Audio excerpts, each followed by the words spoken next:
자, 여기서부터는 비생물적 요소가 생물적 요소에게 어떻게 영향을 미치는지에 대해서 나와 있습니다. 첫 번째는 빛입니다. 빛은 생물에게 다양한 방식으로 영향을 미치는데요. 여기는 빛의 세기에 따라서 광합성량이 어떻게 달라지는지가 나와 있어요. 여기 이제 밑에 있는 그래프를 보면 이게 빛의 세기에 따른 광합성량 그래프입니다. 그래서 가로축은 빛의 세기를 나타내고 있어요. 단위는 룩스를 사용하고 있고요. 세로축은 여기 0을 기준으로 해서 위아래로 이렇게 Y축이 길게가 있죠. 그래서 0을 기준으로 해서 위쪽은 CO2 흡수량이거나 O2 방출량입니다. 0을 기준으로 해서 아래쪽은 CO2 방출량이거나 O2 흡수량이 되겠습니다. 그래서 이 두 가지가 서로 번갈아 가면서 나오고 있으니까 같이 알아두시면 좋겠네요. 그러면 이 그래프는 무엇을 의미하고 있는가? 일단 자, 여기 펜 색깔을 바꿔볼게요. 여기 A라고 하는 식물을 먼저 보겠습니다. 자, 이 A라는 식물이 빛이 0일 때 CO2 방출량이 지금 이만큼 있습니다. 자, 이것은 무엇을 의미하느냐? 식물도 세포 호흡을 하고 그리고 광합성도 하고 이 두 가지를 다 하죠. 세포 호흡은 산소를 이산화탄소로 바꿉니다. 이게 세포 호흡이고요. 호흡. 그리고 광합성은 이산화탄소를 이용해서 산소를 만들죠. 이것이 광합성입니다. 그런데 하루 종일 거의 일정한 양을 하는 세포 호흡과 달리 광합성은 빛의 유무와 세기에 영향을 많이 받습니다. 그래서 빛이 전혀 들어오지 않는 상황에서는 광합성이 일어나지 않고 세포 호흡만 일어나는 거죠.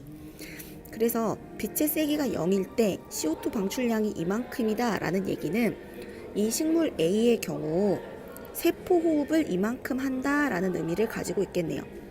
순수한 세포 호흡량을 이야기해요. 호흡량. 그런데 빛의 세기가 좀 늘어났어요. 그랬더니 빛의 세기가 이 정도 됐을 때 이 식물 A는 이만큼 CO2 방출량이 줄어들었죠. 그 이유는 일부 만들어진 CO2의 일부가 광합성을 통해서 산소로 만들어지면서 CO2 방출량이 줄어들었다라고 보시면 되겠습니다. 그러니까 줄어든 이만큼을 광합성했다라는 의미가 되겠습니다. 빛의 세기가 증가하면 증가할수록 점점점 광합성량이 증가할 테니까 어느 수준이 되면 CO2 방출량도 없고 산소 방출량도 없는 그런 상황이 오게 됩니다. 호흡을 통해서 만들어진 CO2 전체를 광합성을 통해 산소로 만들고 광합성을 통해서 만들어진 산소 전체가 이산화탄소로 만들어지는 이 과정이 되는 빛의 세기인 거죠. 이때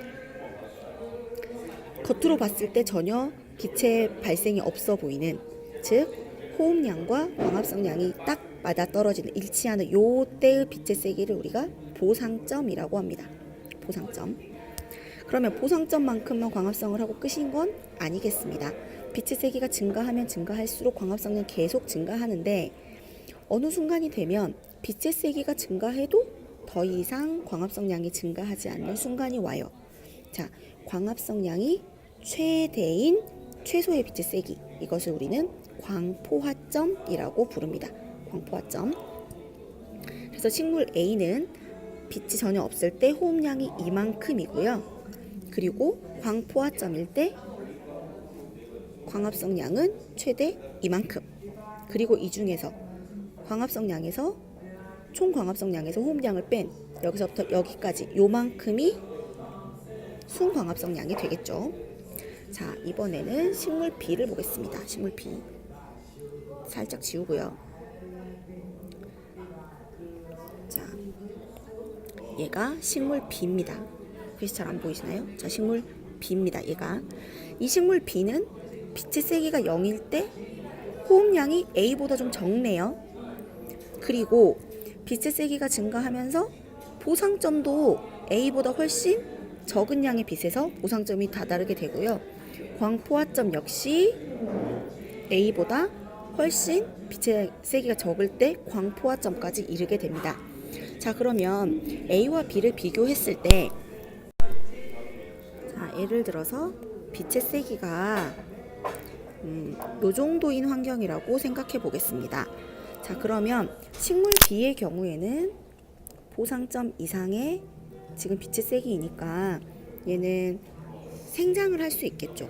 광합성에서 호흡으로 전부 사용하고도 지금 남는 양분이 있다는 얘기잖아요. 그런데 A의 경우에는 보상점에 이르지 못했으니까 광합성으로 해서 만들어진 양분보다 세포 호흡을 통해서 소모하는 양분이 더 많아요. 그런 경우에는 A의 경우에는 시간이 가면 고사하게 됩니다. 그렇죠. 그런데 빛의 세기가 되게 센 이 정도 빛의 세기에서 A와 B를 비교해 보면 지금 B의 경우는 이 정도의 빛의 세기나 여기나 지금 광합성 양에는 차이가 없어요. 하지만 A의 경우에는 빛의 세기가 늘어나면 광합성량이 급속도로 증가하게 되잖아요. 그래서 B의 경우에는 우리가 어두운, 그러니까 빛의 세기가 크지 않은 지역에서 유리한 생물입니다. 그래서 이런 식물을 우리가 음지식물 이렇게 불러요. 음지식물. 그리고 A처럼 빛의 세기가 강한 지역에서 훨씬 생존이 유리한 생물, 이것을 우리는 양지식물이라고 부르게 됩니다. 음지식물과 양지식물은 이게 서식 지역이 완전히 다르기도 하지만 같은 지역에서도 빛이 이렇게 들어온다고 하면 키가 큰 식물들은 주로 양지식물인 경우가 많습니다. 그래서 위쪽에서 많은 양의 빛을 받아가지고 광합성을 하게 되죠. 그런데 키가 작은 식물들 있잖아요. 여기서 이렇게 자라는 애들은 위쪽에서 키 큰 식물들이 빛을 많이 가리기 때문에 약간 빛의 세기가 적은 데서도 잘 생존할 수 있는 약간 빛의 세기가 작은 곳에서 유리한 그런 생물들이 되겠죠. 그런 식물들이 되겠죠. 그래서 위쪽에 있는 식물들이 주로 양지식물이고요. 키가 작고 바닥에 깔려있는 이런 식물들이 음지식물이라고 보시면 되겠습니다. 역시나 빛의 세기에 따라서 식물이 적응한 예 중에 하나인데요. 양엽과 음엽도 있습니다. 양엽과 음엽. 양엽과 음엽은 아까 양지식물, 음지식물처럼 빛의 세기가 강한 곳에서 있는 잎을 양엽이라고 부르고요. 빛의 세기가 약한 곳에 있는 잎을 음엽이라고 불러요. 그래서 양지식물의 잎, 음지식물의 잎이라는 의미를 가지고 있기도 하지만 아니면 하나의 식물에서도 빛을 좀 더 많이 받는 부분에는 양엽이 발달하고 빛의 세기가 좀 적은 곳에서는 음엽이 발달하기도 합니다. 양엽과 음엽의 가장 큰 차이는 여기 이 울타리 조직에 있어요. 양엽은 빛이 강하기 때문에 광합성을 많이 할 수 있죠. 그래서 울타리 조직이 두 겹으로 되어 있습니다. 울타리 조직이 두껍죠. 그래서 잎 전체의 두께도 두껍습니다. 음엽은 빛이 약하기 때문에 울타리 조직이 여러 겹으로 있으면 오히려 아래쪽에 있는 울타리 조직들은 광합성을 하지 못하는 그런 효과가 있기 때문에 차라리 울타리 조직을 한 겹으로 깔고요. 잎이 넓은 게 유리합니다. 그래서 잎 두께는 얇되 잎 전체의 넓이는 좀 더 두껍다라고 보시면 되겠어요. 그래서 양엽은 두껍고 좁은 잎의 형태를 띠고 있으면 음엽은 얇고 그리고 넓은 잎의 형태를 띠고 있다라는 거 알아두시면 되겠네요. 빛의 세기에 따른 생물의 적응은 여기까지입니다.